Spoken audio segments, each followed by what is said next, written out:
Anuj Singhal, managing editor at CNBC Awas, is someone who has spent over 20 years decoding market for millions of Indians, building trust through clarity, consistency, and conviction. Often called the nifty magician. We have a war happening. चलो Russia and Ukraine तो बहुत सी हो रही है, but right now currently with Iran, US, Israel. The war is happening because I believe America wants control over oil. जहाँ पे भी natural resources होंगे, जहाँ पर भी कुछ होगा, वो अमेरिका का टारगेट होगा. इंडिया को कितना अफेक्ट करेगा ये? 180 पे क्रूड पहुँच गया तो क्या हमारे पास इनफ एनर्जी रिसोर्सेज हैं या नहीं है? देखिए लड़ाई मेरे ख्याल से वहाँ खत्म होगी जहाँ पर जो ट्रम्प को चाहिए वो उनको मिल जाएगा. I mean, because that's how a megalomaniac thinks. If this war goes on for some time, the impact they saying is much worse than COVID. Crude का जो इम्पैक्ट है वो तो आई थिंक हमारे लिए बहुत बड़ा सरदार है. China, after out performing India by huge margin, is still trading at half the multiple of India. In India, FIs were investing because they were getting growth. Dollar terms में तो पिछले 3 साल में FIs have lost money. Whereas other markets have given them 80-90%. India's like कि हमें FI का पैसे ही नहीं चाहिए. India is a capital hungry country. Bharat को फॉरेन पैसा कल चाहिए था, आज चाहिए, कल भी चाहिए रहेगा. फैक्ट ये है कि हम डेवलप कंट्री बनने का सपना देख रहे हैं 2047 तक, लेकिन फैक्ट ये है कि वो सपना है. पर कैपिटा के हिसाब से भी still rank in the poor countries. Why does rupee keep falling? Speed without accuracy is noise. बनाते तो कम ही लोग पैसे बट बर्बाद मार्केट में होने में ज्यादा टाइम नहीं लगता. बाय एंड होल्ड फॉरएवर से तो मैं कभी सहमत नहीं. इंडिया में रहना है ना, और इंडिया में पैसा बनाना है, तो इंडिया पे बुलिश है.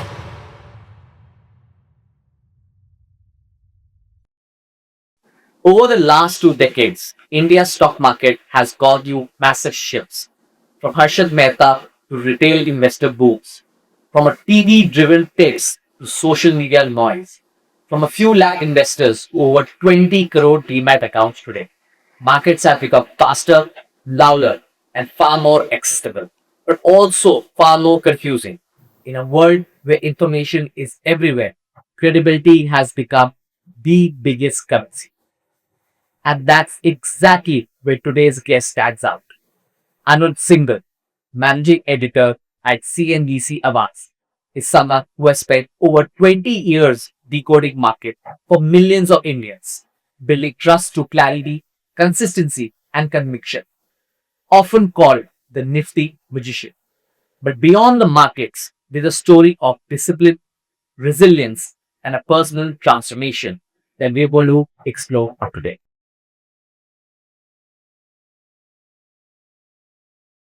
Anuj, welcome to Beyond Titles. Thank you so much for being here. So thank you. Really look forward to the conversation. Thank you, Suraj, and it's good to be talking to you and looking forward to it. I think so. सबसे ज़्यादा important है today's time. मतलब to be honest, perfect time है यहाँ से बात करने का. We have a war happening. चलो रशिया and यूक्रेन तो बहुत सी हो रही है, but right now currently with Iran, US, Israel. तो सबसे पहले मैं उसी पॉइंट से शुरू करूंगा कि क्या व्यू है आपका, क्यों हुई वॉर? आई मीन अलग अलग चीजें चल रही है. Trump thinks because of oil. कोई बोलता है Epstein files to hide that. कोई बोलता है obviously ईरान न्यूक्लियर कब से वॉरहेड बनाने की कोशिश कर रहा है. बट मैंने वीडियोस देखी है 1995 से वही कहानी चल रही है कि न्यूक्लियर बॉम्ब बना रहे हैं बट अभी तक नहीं है. आपका क्या व्यू है? Why is this happening? देखिए सिंपल चीज है. The war is happening because I believe America wants control over oil, और at the end of the day America के पास खुद के पास एक्चुअली दुनिया का सबसे ज़्यादा ऑयल रिजर्व है, और वो चाहते हैं कि eight the end of the day जब वो ड्रिल करें अपना ऑयल तब पूरी की पूरी मार्केट उनके कंट्रोल में हो. और ये एक्चुअली लड़ाई आज की नहीं है. 1990s से जब ये चला आ रहा है. मुझे याद है जब मुझे बहुत ज़्यादा मेमोरी तो नहीं है उसकी, लेकिन जब वो इराक वॉर हुई थी अर्ली 90s में, उसके बाद जब इराक को डिस्ट्रॉय कर दिया गया था, और उसके बाद फिर आगे जाके कभी वो वेपन्स ऑफ मास डिस्ट्रक्शन कभी मिले ही नहीं, है ना. उसके बाद मुझे याद है उस समय एक न्यूज़ चैनल पर, उस समय तो 1-2 ही न्यूज़ चैनल हुआ करते थे, एक पोल था कि क्या US will attack Iran next year. उस बात को 20 साल हो गए. तो मतलब प्रिपरेशन तो बहुत पहले से थी. और अब न्यूक्लियर वेपन है या नहीं है ईरान के पास, I think none of us will know. और इस केस में भी शायद इवेंचुअली यही होगा, आगे जाकर पता चलेगा कि कुछ नहीं था। था ही नहीं। नहीं, देखिए क्या है, देखिए एक चीज़ बहुत क्लियर है। एक अगर आपने पिक्चर देखी हो, बहुत अच्छी पिक्चर आई थी सहर, अरशद वारसी की। तो उसमें अरशद वारसी अपनी मदर से पूछते हैं कि माँ ये वर्चस्व का क्या मतलब होता है। तो वो उसको समझाती हैं कि वर्चस्व मतलब total control, you cannot share it with anyone. तो अमेरिका का जो सुपर पावर का एक स्टेटस है वो किसी के साथ शेयर नहीं कर सकता है, और यही एक कारण है कि वो इस तरीके से लड़ाई हो रही है। मैं देखिए थोड़ा सा इस चीज़ को लेकर इसलिए भी नर्वस हूँ क्योंकि मुझे कैसा लगता है कि इवेंचुअली अमेरिका की नज़र सब पर है। अब उसके बाद अगला उनका ऑलरेडी क्यूबा टारगेट है ना। मैं पढ़ रहा था, correct। तो इसके लिए अब जहाँ पे भी नेचुरल रिसोर्सेज होंगे, जहाँ पर भी कुछ होगा, वो अमेरिका का टारगेट होगा। तो आई थिंक स्ट्रैटेजिकली भले ही आप इस वॉर को सही ठहराए या ना ठहराएं, लेकिन कहीं ना कहीं हर किसी को इससे थोड़ा सा डरने की ज़रूरत है मेरे ख्याल से। और स्पेशली अगर आपने एक इंसान को इतनी ताकत दे दी है कि वो पूरी दुनिया का नक्शा बदल सकते हैं या पूरी दुनिया की खुशी बदल सकते हैं, तो कहीं ना कहीं थोड़ी सी तो गड़बड़ है। तो वेनेजुएला भी प्योर ऑयल था। वेनेजुएला प्योर ऑयल था। अब देखिए हाँ, वेनेजुएला को उन्होंने पूरा का पूरा डिस्ट्रॉय कर दिया और अपने आप को एक्टिंग प्रेसिडेंट तक बता दिया वेनेजुएला का। एंड पूरा वर्ल्ड हिला दिया एक्चुअली। मैंने मतलब ऑनेस्टली दुबई में UAE one of the safest places, जी। They have hit the highest in terms of strikes. वो लगी नहीं है, that's a different thing. Dubai का रियल एस्टेट मार्केट का इंडेक्स देख रहा था आज मैं, वो 30% गिर चुका है। गिर चुका है। हाँ। पर इतना चेंज, मतलब ये सोचिए ना कि एक यूएस के चक्कर में पूरा वर्ल्ड स्ट्रगल कर रहा है। स्टेट ऑफ हॉर्मस बंद हो रखा है, हाँ। यू नो ऑयल की लेयर प्रॉब्लम है। मेरा नेक्स्ट क्वेश्चन ये था कि इंडिया को कितना अफेक्ट करेगा ये। बिल्कुल, देखिए ये सोचना ना कि हमारे ऊपर इम्पैक्ट नहीं है, आई थिंक ये कहीं ना कहीं एक फैलेसी होगी। अब जैसे आप दुबई की बात कर रहे हैं, किसने सोचा था कि एमिरेट्स की फ्लाइट बंद हो जाएंगी। मतलब जो एक एयरलाइन जानी जाती है, वर्ल्ड की बेस्ट एक एयरलाइन कंपनी, उसकी फ्लाइटें बंद हो जाएंगी, किसने सोचा था। इंडिया पे ऑब्वियसली इम्पैक्ट पड़ रहा है। अब एलपीजी की शॉर्टेज जो है वो जेन्युइन है, रियल है। कभी सोचा था वापस वो दिन आएंगे जिसमें आप एक सिलेंडर लेने के लिए आपको ओटीपी देना पड़ेगा, या फिर सरकार आपको कहेगी कि अगर आप सिलेंडर से पाइप गैस में आ जाएंगे तो हम आपको 500 रुपये की फ्री गैस देंगे। मतलब इस तरीके की चीज़ें हो रही हैं। तो कहीं ना कहीं ये आपको एक और चीज़ बता रही है कि हमें अपनी एनर्जी सिक्योरिटी पे काम करने की बहुत ज़्यादा ज़रूरत है। जो हम काम कर रहे हैं सोलर एनर्जी पर, हम काम कर रहे हैं विंड एनर्जी पर, और क्योंकि देखिए हमारे ऊपर सूर्यदेव की कृपा है। भारत का सबसे बड़ा प्लस पॉइंट यही रहने वाला आगे जाकर। पानी हमारे यहाँ पर काफ़ी एबंडेंट है। तो कहीं ना कहीं हमें अब इस तरफ थोड़ा और जल्दी काम बढ़ाना पड़ेगा। और आई एम श्योर कि हमारे खुद के ऑयल रिजर्व्स काफ़ी हैं, थोड़ा सा हमें उनको एक्सप्लोर करना होगा।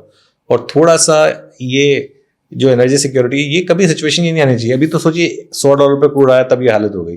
अगर ये वॉर एक महीना और खिंच गई और अगर 180 की बात हो रही है, क्रूड 180 पे क्रूड पहुंच गया, तो क्या हमारे पास इनफ एनर्जी रिसोर्सेज हैं या नहीं है। तो ये कहीं ना कहीं एक तरीके से वेकअप कॉल है हमारे लिए। यू नो जब डोनाल्ड ट्रम्प सेकेंड टर्म में आए थे, काफी लोग इंडिया में खुश थे कि Modi ji and Donald Trump के बहुत अच्छे रिलेशनशिप है। एंड इमीडिएटली टैरिफ्स हुआ, जिसने काफी डिस्ट्रक्शन क्रिएट की है एक लेवल में। आप तिरुपुर जाए या जहाँ हब्स थे टू ओनली एक्सपोर्ट, वो काफी destroy, at least small and medium enterprises को उनको बहुत इफेक्ट हुआ है। तो आपका क्या व्यू है डोनाल्ड ट्रम्प के बारे में? एंड अभी तो मैं देख रहा था, अभी तो 1 ही साल हुआ है, अभी 3 साल और बचे हैं। तो ये मेरा ये मानना है कि मैं एक्चुअली काफ़ी लिबरल थॉट प्रोसेस है मेरी। मेरा ये मानना है कि आप किसी भी डिक्टेटर को अगर पसंद करते हैं तो कहीं ना कहीं आपके अंदर एक दिक्कत है। मतलब हम डोनाल्ड ट्रम्प को क्यों पसंद करें, मतलब ऐसा उन्होंने क्या कर दिया जो हम डोनाल्ड ट्रम्प को पसंद करें। तो ये सवाल पूछने की ज़रूरत है। आई थिंक इसका जवाब हम सब जानते हैं, लेकिन मैं बोलूँगा नहीं इसके बारे में, ठीक है ना। तो कहीं ना कहीं हमें अपने आप से पूछने की ज़रूरत है कि क्या हम डोनाल्ड ट्रम्प को सिर्फ इसलिए पसंद करें क्योंकि वो किसी और को नेगेटिव बोल रहे थे, इसलिए इवेंचुअली। और आई थिंक डोनाल्ड ट्रम्प 1 और डोनाल्ड ट्रम्प 2 में काफ़ी फ़र्क है। डोनाल्ड ट्रम्प 1 जब वो आए थे, ऑल सेड एंड डन, उन्होंने उससे पहले भी काफ़ी रेटरिक बोले थे, लेकिन जितने टाइम वो पावर में रहे उन्होंने एज अ स्टेट्समैन बिहेव किया था। इस बार जो उन्होंने किया ना, इस बार कहीं ना कहीं शायद वो या तो अपनी लेगेसी छोड़ना चाहते हैं पीछे, या कहीं ना कहीं उन्हें पता है कि अब उन्हें तीसरा टर्म तो वैसे भी नहीं मिलना है। तो वो यूएस का कॉन्स्टिट्यूशन है, तो जो उन्हें अपना लगता है कि ठीक है वो कर रहे हैं। और देखिए आई थिंक ट्रम्प उनमें से हैं जिनमें जैसे कहते हैं ना कि उनसे दुश्मनी खराब है, दोस्ती ज्यादा खराब है। वो मतलब कुछ उस तरीके के लोग होते हैं ना, अपने दोस्तों को नहीं छोड़ा उन्होंने। आज की डेट में वो कभी कनाडा के लिए कुछ बोल देते हैं। करेक्ट, उनका तो सुबह ट्वीट आता है और लोग डर जाते हैं। हाँ, आज ट्वीट क्या आएगा। एग्जैक्टली। तो देखिए ऐसे इंसान से आप बहुत ज्यादा कुछ एक्सपेक्ट कर नहीं सकते हैं।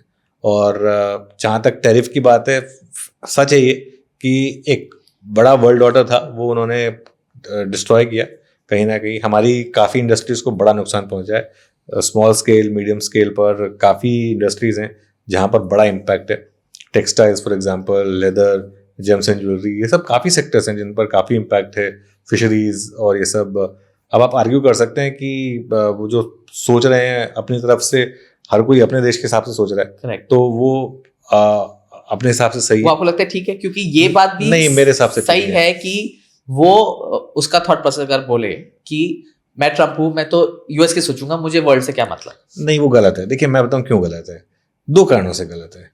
एक तो ये जो चीजें होती है ना, कोई किसी के ऊपर एहसान नहीं करता है। इकोनॉमी में एक बेसिक अजम्पशन होती है कि जब पहले बार्टर सिस्टम होता था, है ना, अगर आपको आलू चाहिए, मेरे पास गेहूं है, तो मैं आपके साथ ट्रेड करता था। मुझे जिसको आलू की ज़्यादा ज़रूरत है वो आलू लेगा, जिसको गेहूं की ज़्यादा ज़रूरत है गेहूं लेगा। फिर आगे जाके फिर मनी सप्लाई हुई, सब हुआ, धीरे धीरे आके चीज़ें एस्टेब्लिश हुई। ठीक है ना। अब आज की डेट में फैक्ट ये है कि अमेरिका में अगर आप मेड इन इंडिया बनाएंगे तो अमेरिका को ही नुकसान है सबसे ज़्यादा। तो इसके लिए वो स्टफ जो है सारा का सारा बाहर बनता है, तो चाइना में बनता है या इंडिया में बनता है। जिस तरीके की डिजिटल कंपनियां अमेरिका बना रहा है, कोई और नहीं बना सकता। Correct. तो चाहे वो फेसबुक हो, मेटा हो, मतलब ये चाहे नई एआई कंपनीज हो, एआई हो, ये सब कुछ है, ये सब अमेरिका कर रहा है ना। अब कल को हमें जो एआई है उसका आज की डेट में सबसे ज्यादा यूज इंडिया में हो रहा है, या इंस्टाग्राम है उसका सबसे ज्यादा यूज इंडिया में हो रहा है। अब आज की डेट में हम आगे जाकर अगर ये बोलना शुरू कर दें कि नहीं, अगर आपको इंडिया में गूगल सर्विसेज देनी है या मेटा की सर्विसेज देनी है तो आपको फिर टैक्स देना पड़ेगा, तो ये कहीं ना कहीं जाकर ना चीजें खराब हो जाएंगी। तो ऑब्वियसली बाकी देश अमेरिका का फायदा उठा रहे थे, ये फैक्ट है। अब जो डोनाल्ड ट्रंप बोलते हैं वो गलत नहीं बोलते हैं कि आप जो ड्रग यूएस में बेचते हैं उसके बाद जो सेकंड कंट्री में बेचते हैं उसके प्राइस में आधे से भी ज्यादा का फर्क होता है, ये फैक्ट है। लेकिन ये भी फैक्ट है कि अमेरिका में आप वो प्राइस पा सकते हैं, वो कहीं आप वो नहीं पा सकते हैं, है ना। और अमेरिका एक डेवलप कंट्री है। देखिए मैं इसको ना इस तरीके से भी देखता हूँ कि अगर किसी फैमिली में 4 बच्चे हों और सबसे बड़ा बच्चा सबसे अच्छा कर रहा हो, तो उससे एक्सपेक्टेड होता है कि थोड़ा सा बाकी बच्चों का अगर जो अच्छा नहीं कर रहे हैं उसके लिए थोड़ा सा वो करेंगे, तो उसमें कोई गलती थोड़ी ना होती है। तो अमेरिका को मुझे लगता है कि एक वर्ल्ड लीडर है, वर्ल्ड की सबसे पावरफुल कंट्री है, वर्ल्ड की रिचेस्ट कंट्री है, तो कहीं ना कहीं उसको उस तरीके से बिहेव करने की जरूरत जो है, अभी बिल्कुल नहीं कर रहा। हाँ, मतलब वर्ल्ड लीडर बनने की जरूरत है। थोड़ा सा एक कहते हैं ना, वो कहते हैं तुम ही तुम हो तो क्या तुम हो, हम ही हमें तो क्या हमें, तो थोड़ा सा उस तरीके से करने की जरूरत थी। अमेरिका को नहीं कर रहा है तो कोई बात नहीं। पर आपको डर नहीं लगता? जो मुझे थोड़ा लगता है कि अभी 3 साल बचे हैं, एंड जैसे मैंने बोला, मैंने भी आर्टिकल पढ़ा था कि उनके Cuba is next already in his radar, I mean, और पता नहीं क्या क्या रेडार में होगा। तो it's a scary time also कि it's a long time to go, 3 साल। एंड नहीं सूरज, पता है आप ये भूल जाइए कि ट्रम्प के 3 साल बचे हैं। मुझे डर इस चीज़ से लग रहा है कि मैं अमेरिका को काफ़ी लिबरल कंट्री समझता था। मुझे लगता था कि डोनाल्ड ट्रम्प जैसा इंसान कभी इलेक्ट नहीं होगा। अब डोनाल्ड ट्रम्प का सेकंड टर्म पूरा हो जाएगा, इसका मतलब ये नहीं है कि वो खतरा टल गया। उसके बाद बात हो रही है कि जेडी वैंस शायद प्रेसिडेंट बन जाएंगे। जेडी वैंस शायद उससे भी आगे हैं, उससे भी आगे हैं, शायद उससे एक कदम शायद आगे हैं। वो तो ओपनली बोलते हैं कि मेरी वाइफ को मैं चाहता हूँ कि वो क्रिश्चियन बन जाएं, एकदम हार्डकोर, मुझे नहीं पसंद कि वो दूसरा रिलीजन फॉलो करती हैं। तो ये चीज मुझे जिस चीज से दिक्कत है, मुझे ये चीज से दिक्कत है कि कहीं जो अमेरिकन वोटर है उसकी भी थॉट प्रोसेस तो ये नहीं है। क्योंकि अगर ऐसा है then we are in for tough times. ये देखिए 3 साल तो निकल जाएंगे कैसे भी करके डोनाल्ड ट्रम्प के। एक निकल गया, हाँ, एक से ज्यादा ही निकल गया, 1.25 साल निकल गया, 1.25 साल निकल गया, 1.25 साल निकल गया, बाकी भी निकल जाएंगे। कुछ और टाइम में आधा टाइम हो जाएगा उनका, आधा टाइम हम निकाल लेंगे। लेकिन उसके बाद क्या होगा, क्या यही पॉलिसी कंटिन्यू करेगी या नहीं करेगी, आई थिंक ये बड़ा सवाल है। मतलब मुझे ना उससे डर लग रहा है।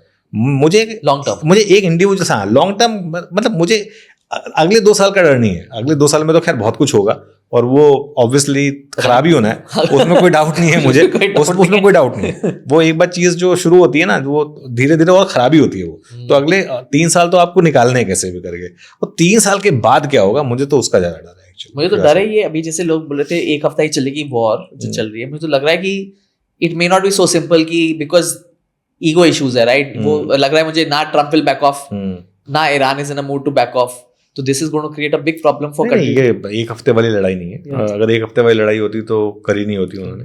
और हाँ, ये जरूर हो सकता है कि थोड़ा टोन डाउन कर जाए, टोन डाउन हो जाए, स्केल एकदम कम हो जाए, ईरान के पास बियॉन्ड अ पॉइंट एम्यूनेशन ही ना बचे। चाइना रशिया है तो पीछे। हाँ, लेकिन आई थिंक चाइना रशिया भी इसमें कुछ नहीं करने वाले हैं। मुझे नहीं लगता कि, देखिए मैं जियोपॉलिटिकल एक्सपर्ट तो हूँ नहीं, बट आई डोंट थिंक कि they are going to do anything about this because they have their own issues to deal with. तो कहीं ना कहीं आई थिंक, देखिए लड़ाई मेरे ख्याल से वहाँ खत्म होगी जहाँ पर जो ट्रम्प को चाहिए वो उनको मिल जाएगा। I mean because that's how a megalomaniac things. तो let's see. Coming to markets, जिसके आप एक्सपर्ट हो, कोई एक्सपर्ट नहीं है मार्केट में कि market seen a knee jerk reaction for sure. ये आपको लगता है कि अगर ये चलते रहे it will keep on having a bad effect, कि एक सैनिटी आ जाएगी, मार्केट्स अंडरस्टैंड दैट, कि जनरली मार्केट्स में ये होता है ना, एकदम से जब आता है एवरीवन गेट्स नेगेटिव, ठीक है, और फिर अपने आप चलो जूम कर लेते हैं, बट यू थिंक ये थोड़ा बिगर इशू है then what people are thinking? Because अभी I was talking to few business people yesterday only, and उनका ये thought है if this war goes on for some time, the impact they're saying is much worse than COVID. Oh, absolutely. Right. Without a doubt. देखिए, अगर ये war लंबी चल गई तो बहुत चीज़ों को फर्क पड़ेगा। I think what we fail to realise is कि हमारा एक तो डायरेक्ट इम्पैक्ट है सीधा क्रूड का, ऑयल बहुत बड़ा इम्पैक्ट है।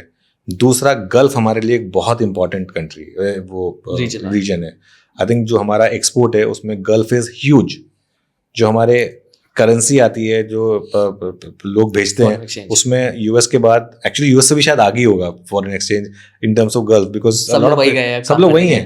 1 करोड़ से ज्यादा इंडियंस रहते हैं वहां पर, डायस्पोरा हमारा पूरा वहां पर है। Lot of tourism is via Gulf countries, India से गल्फ, वाया दैट फ्लाइटें कैंसिल हो रही हैं। यूएस जाने में mostly we use flights via Gulf. तो आई थिंक इम्पैक्ट काफ़ी है, मैनीफोल्ड है इम्पैक्ट। और क्रूड का जो इम्पैक्ट है वो तो आई थिंक हमारे लिए बहुत बड़ा सरदार है। क्योंकि देखिए अभी क्या हो रहा था, ये सब तब आ रहा है सूरज जब हम जस्ट एक टर्निंग पॉइंट पे थे। हमारे ना पिछले 2 साल काफ़ी टफ थे, अर्निंग्स में डी ग्रोथ थी, अर्निंग्स कट आ रहे थे। ये वाला क्वार्टर जहाँ जो पिछला क्वार्टर गया जीएसटी कट के बाद जो था, जीएसटी कट के बाद का पहला क्लीन क्वार्टर था। पहली बार हम एक क्लीन अर्निंग्स ग्रोथ की बात कर रहे थे। अभी देखिए सब जीएसटी कट के बारे में भूल गए, किसी को याद ही नहीं, क्योंकि बीच में एकदम से ये मामला आ गया। तो just when things were looking okay कि we are going back to normal, we are going back to decent kind of mid teen growth in earnings and valuations are also sort of had become reasonable. तो उसमें ये इस तरीके का जो move आया है उससे थोड़ा सा कहीं ना कहीं सेंटिमेंट क्लियरली हर्ट होगा। But minus the war, right, last 2 साल आपने बोले थोड़े टफ थे, कंसोलिडेटेड थी मार्केट्स, बहुत एफआईआईज pulled back, right? ठीक है, DIs and all invested, but what is the reason now we are going minus war कि last 2-3 साल में FIs withdraw कर रहे थे? Simple reason, because you are making money somewhere else. देखिए, money has to be invested somewhere. Absolutely. I mean, a market like Korea, which is a big developed market, you know how much it was up last year? 80%. 80. Wow. 80%. A market like Korea. Give you 80% returns. And after that also, it's still cheaper than India. Because of currency movement? No, because of valuations. Because of starting valuations. Because of starting valuations. China, after outperforming India by a huge margin, is still trading at half the multiple of India. Okay. In India, FIs were investing because they were getting growth. आप एक extra valuation देते हो जब growth बहुत high होती है। हमारी जो सबसे ज़्यादा एफआईआई का पार्टिसिपेशन था वो कब आया था? 2003 से 8 के फेज में, क्योंकि every year we were going at 40%, corporate earnings were going at 40% every year, year after year. I remember because I was getting salary hikes of 50% year after year. ठीक है ना, हर साल 50% के बाद अगले साल फिर 50%, फिर 50%, प्लस बोनस प्लस ईसॉप। तो वो फेज था जिसमें अर्निंग्स ग्रोथ थी। तो उसमें that was the time when FIIs were chasing the market. Now FIs are not getting any growth. Currency is at risk. देखिए FIs जब इन्वेस्ट करते हैं उन्हें पता है कि थोड़ा सा उनका एक करेंसी का रिस्क रहेगा, करेंसी विल डेप्रिशिएट 5-6%। तो डॉलर टर्म्स में तो पिछले 3 साल में FIs have lost money. whereas other markets have given them 80-90%. Their own market, forget about everything else. US में पैसा डाल रहे हैं आज की डेट में, ट्रिलियन डॉलर कंपनीज बन रही है। एंथ्रोपिक देख लो यार, एंथ्रोपिक मतलब 3 साल में 100 गुना हो गया स्टॉक, 400 बिलियन हो गया है ना। किसने सोचा था किसने सोचा था? 2700 एम्प्लॉइज वाली कंपनी इस तरीके का एम्पायर क्रिएट कर देगी। और तो 2022 से स्टार्ट हुई है। एग्जैक्टली तो ये चीजें जो है ना, ये जब without any currency risk, without any risk of carry trades और whatever, you are getting that kind of money in your own market, तो वो क्यों लगाएंगे पैसा? हमारी तो मजबूरी है कि हमको यहाँ पैसा लगाना है। वैसे हमारे यहाँ भी अब आजकल लोग LRS यूज करके बाहर लगा रहे हैं ना पैसा, तो लगा ही रहे हैं लोग, लेकिन ज्यादातर तो फिर भी आपको तो यही रहना है ना, बाई डिफॉल्ट। तो इसके लिए तो FIs के पास ऐसा कोई कंपल्शन नहीं है। बट फिर आपको कैसे लगता है कि ये रिवाइव कब करेगा? क्योंकि अब we are in a position may be not at that earnings growth, right? तो एंड FIs, आई मीन दोनों व्यूज सुने हैं मैंने, क्योंकि DIs बहुत स्ट्रांग हो गया है, तो DI is good enough to handle the market. Is it true कि you really still need FIs to really pump the market up? पिछले 3 साल में जो सबसे पॉम्पस और सबसे बेकार बात मैंने मार्केट के बारे में सुनी है ना, वो ये सुनिए कि अब हमें FIs का पैसा नहीं चाहिए। ये बहुत चला है बीच में, I don't know why, but ये एक टोन बहुत चली है इंडियाज लाइक कि हमें FI का पैसा ही नहीं चाहिए। हमें नहीं चाहिए, और जहां जाना है वहां चले जाओ, वापस आओगे यहीं पर। अच्छा, ये सब जो चीज नहीं, ये सब चीजें जो होती है ना सूरज, ये क्या होता है ना, बिकॉज आपको लग रहा था कि बहुत पैसा आ गया आपका डोमेस्टिक, तो इसके लिए India is a capital hungry country. Bharat को फॉरेन पैसा कल चाहिए था, आज चाहिए, कल भी चाहिए रहेगा। फैक्ट ये है कि हम डेवलप्ड कंट्री बनने का सपना देख रहे हैं 2047 तक, लेकिन फैक्ट ये है कि वो सपना है हम अभी एक डेवलपिंग कंट्री, और हम we are a poor country.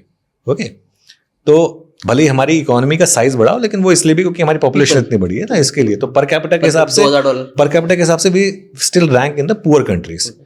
तो उसमें ना ये कॉकीनेस दिखाना कि हमें नहीं चाहिए FI का पैसा, क्या कर लेंगे, ये सब करके ना कुछ होता नहीं है।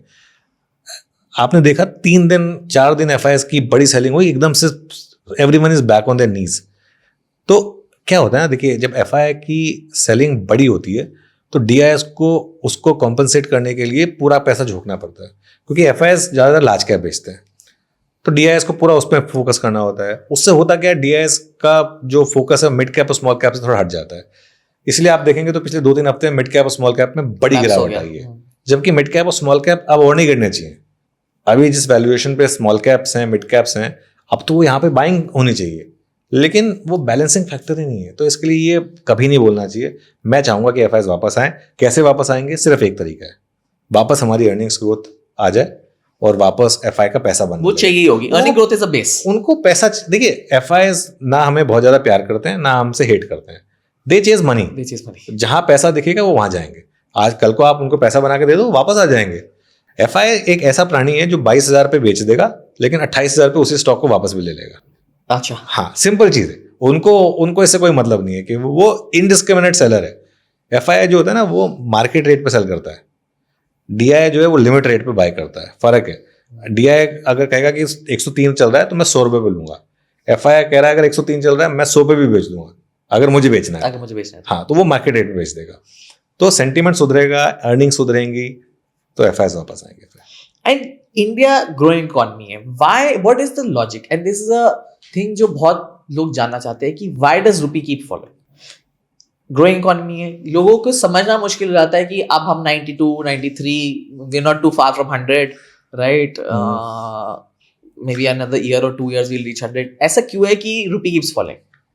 देखिए, उसका सिंपल जवाब ये है कि एक तो हम as a country inflationary country है ना। मतलब आप कोई भी चीज़ उठा के देख लीजिए, आप अंडे का रेट देख लीजिए, हर साल अगर अंडे का रेट 6% 7% बढ़ रहा है, हर साल अगर ब्रेड का रेट 6% 7% बढ़ रहा है, हर साल आलू का रेट 6% 7% बढ़ रहा है, तो हर साल डॉलर का रेट 6% 7% बढ़ रहा है। ये सबसे सिंपल आंसर है।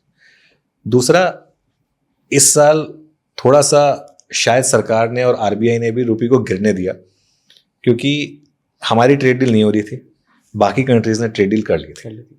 हमारी ट्रेड डील में टाइम लग गया था, बाकियों की हो गई थी। तो कहीं ना कहीं उन कंट्रीज को एक रिलेटिव एडवांटेज था हमारे ऊपर। तो एक्सपोर्टर्स को थोड़ा पुश देने के लिए थोड़ा सा रुपये को डिप्रिशिएट होने भी दिया गया था।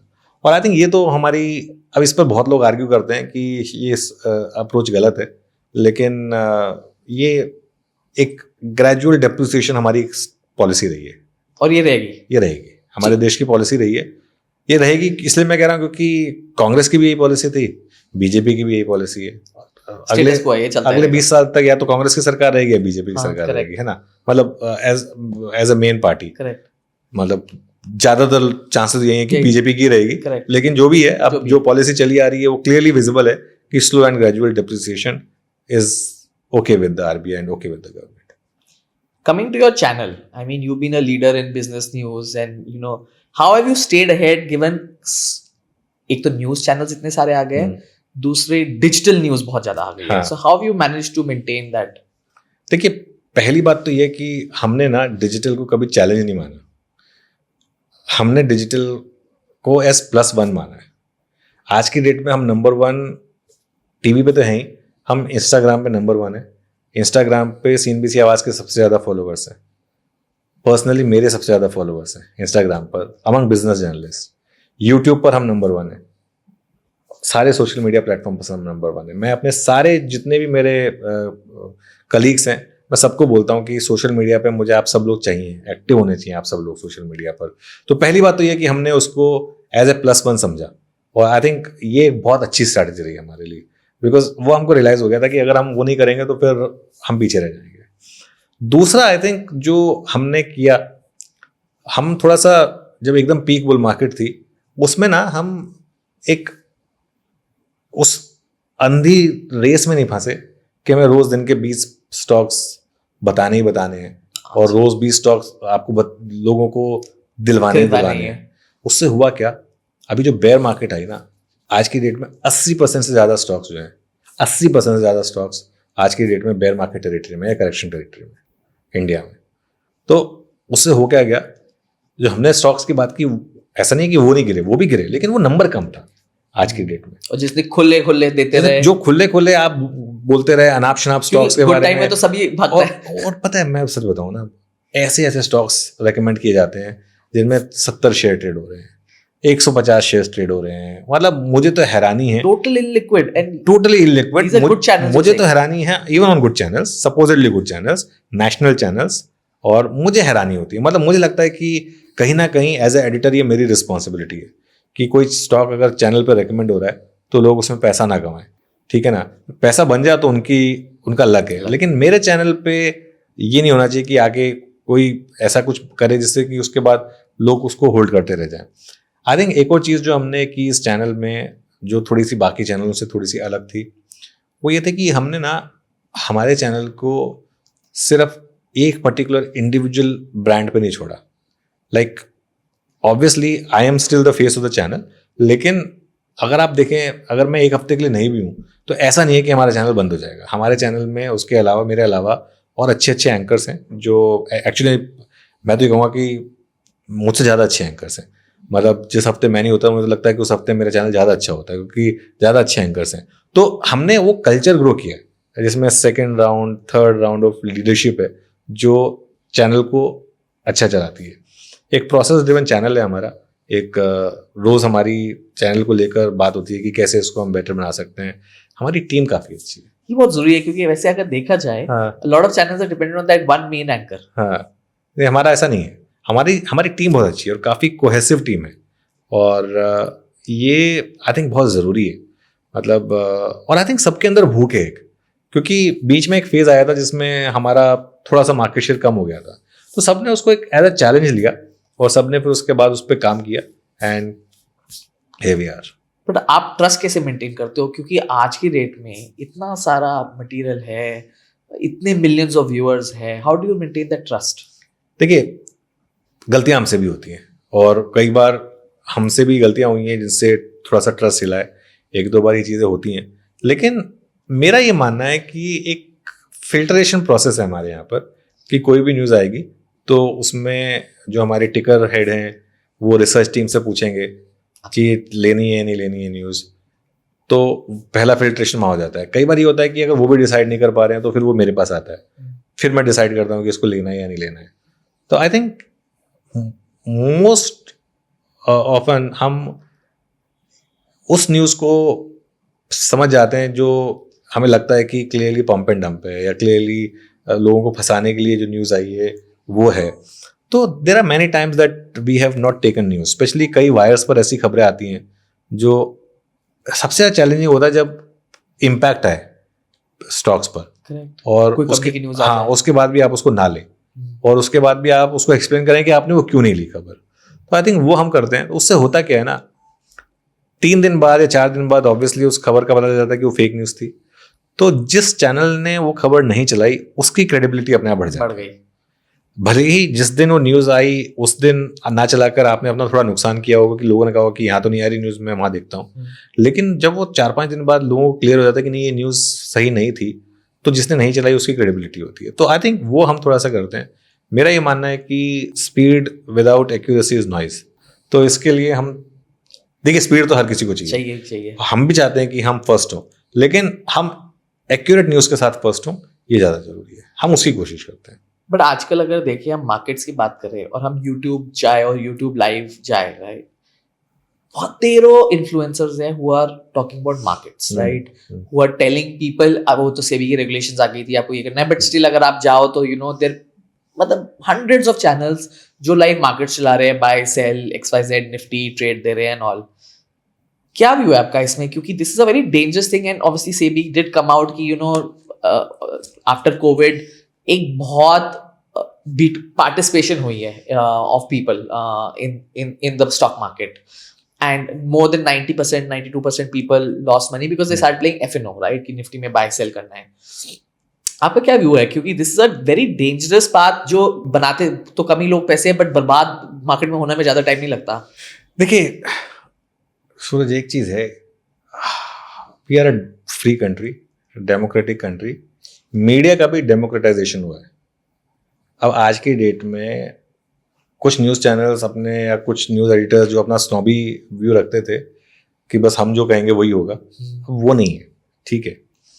तो उसको मैं पूरी तरीके से गलत नहीं मानता हूँ।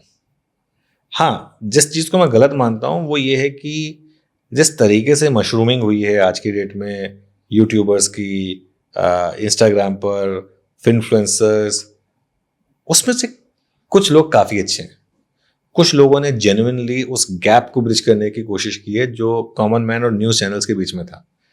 तो और कहीं ना कहीं जो ट्रेडिशनल न्यूज़ चैनल्स थे उन्होंने भी कुछ ना कुछ गैप छोड़ा था जो इन्होंने कैप्चर किया है, वरना तो वो गैप होना ही नहीं चाहिए था आइडियली। तो कहीं ना कहीं हमको इनवर्ड लुक करने की जरूरत है, मतलब कहीं ना कहीं हमारी गलती है जो हमने वो स्पेस ओपन छोड़ा। अब हमने उस स्पेस को भरना शुरू करा है। जैसे मैंने कहा कि अब मैं खुद इंस्टाग्राम पर I make 2 reels a day और थोड़ा सा हम कोशिश करते हैं। मेरा ये मानना है हमेशा कि आप अगर किसी अनरजिस्टर्ड एडवाइज़र की सलाह ले रहे हैं इतना सेबी के बोलने के बाद भी, तो फिर वो रिस्क आप ले रहे हैं, खुद ही ले रहे हो, है ना। सिंपल है ना, आप गोवा जा रहे हो और अगर आप पैरास ग्लाइडिंग कर रहे हो विदाउट नोटिसिंग कि सब कुछ ठीक है या नहीं है, तो फिर वो beyond a point, no one can do it. अगर उस दिन अगर आप हर्ट हो गए, तो अब अगर आपको वाटर स्पोर्ट्स करने हैं अच्छे वाले, तो you have to first make sure ना कि सब ठीक है या नहीं कंपनी है। के साथ जाओ। बंजी जंपिंग अगर करनी है आपको तो आप ऐसे ही थोड़ा ना कूद जाएंगे। मुझे अगर स्काई डाइविंग करनी है मैं ऐसी किसी प्लेन में थोड़ा कूद जाऊंगा, पहले चेक करूंगा कि पैराशूट है या नहीं है, सही है या नहीं है। इतना तो करना पड़ेगा ना, इतना तो रिटेल इन्वेस्टर को करना पड़ेगा। जहां तक कि 90-10 की बात है, 90-10 आज का मामला नहीं है, 90-10 ट्रेडिंग में हमेशा रहेगा। और आप जो मर्जी कर लो, ये 90-10 ही रहने वाला है। आप जितना मर्जी किसी को बैठ के किताब पढ़ा दो, कितना मर्जी उसको बता दो, कितना मर्जी उसको आप लॉट साइज बढ़ा दो, STT बढ़ा दो, जो मर्जी कर दो, वो नहीं जाएगा, वो नहीं जाने वाला है। 3 पैसे STT बढ़ा दिया यहाँ पे लोग, वो 100 रुपए का 110 होता कोई बात नहीं, फिर भी खरीद ले, वो उसको ऐसे बोल रहा है, उसको 3 पैसे STT बढ़ने से क्या फर्क पड़ता है। लॉट साइज बढ़ गया, उल्टा उसका जो बेचारा प्रॉफिट मेकिंग ट्रेडर, उसका प्रॉफिट कम हो रहा है, सिर्फ लॉस मेकिंग ट्रेडर का लॉस बढ़ ही रहा है, कम नहीं हो रहा है उससे उसका loss. Let me be very clear. तो और अगर आप मुझे पूछे ना पर्सनली, कितने लोग क्रिकेट खेलते हैं हिंदुस्तान में, कितने लोग इंडिया की टीम में आ पाते हैं या IPL की टीम में आ पाते हैं, it will be fair to say कि 90% से ज्यादा जो लोग जो सिर्फ क्रिकेट को अपना प्रोफेशन बना लेते हैं, they end up destroying their lifes. सिर्फ 10% या उससे कम ही लोग इवेंचुअली, वो तो आज इंडिया का बोर्ड इतना रिच है कि रणजी भी खेल सकते हैं, आप फर्स्ट क्लास भी खेल सकते हैं, 30 साल पहले नहीं कर सकते हाँ थे ना। जो मतलब हमारे टाइम पे तो पापा बताते हैं कि मदन लाल और कपिल देव भी बीएस ये डीटीसी की बस में ट्रैवल करते थे, जो एकदम इंटरनेशनल स्टार थे। चलो आज के कम से कम ये है कि अगर आप रणजी तक भी चले गए या रणजी पे भी नहीं गए, इवन फर्स्ट क्लास में और कहीं खेल रहे हैं तो भी आप डिसेंट पैसा बना रहे हो। थोड़ा डाइग्रेस कर रहा हूँ। आईआईटी के लोग जो एग्जाम देते हैं, कितने लोग आईआईटी में जा पाते हैं? क्या बाकी लोग फिर कुछ नहीं करते? तो 10% जो है, और ट्रेडिंग बाय डिफॉल्ट, इन्वेस्टमेंट में देखिए हर कोई पैसा बना सकता है। ये हो सकता है कोई कम बनाए कोई ज्यादा बनाए, और कोई आप मुझसे एक स्टॉक लें 120 में, उसके बाद इसको 160 में बेचें, आपने पैसा बना लिया। जिसने आपसे 160 में लिया वो उसके बाद और आगे उसको बेचे, वो भी पैसा बना लिया। ट्रेडिंग में तो पूल लिमिटेड है। 10 अगर एक डे ट्रेडर है, अगर एक दिन में मार्केट में इतना पैसा बनता है तो वो तो लिमिटेड है। तो उसमें तो जो 10% है, और वो इतना तो होना चाहिए तभी तो कोई ट्रेडिंग जैसी स्ट्रेसफुल फील्ड में आएगा। तो इसके लिए मुझे उससे कोई दिक्कत नहीं है। बाकी ऐसा है कि बियॉन्ड द पॉइंट आप रिटेल को हैंड होल्ड नहीं कर सकते। अगर उसको ट्रेडिंग करनी है तो करनी है।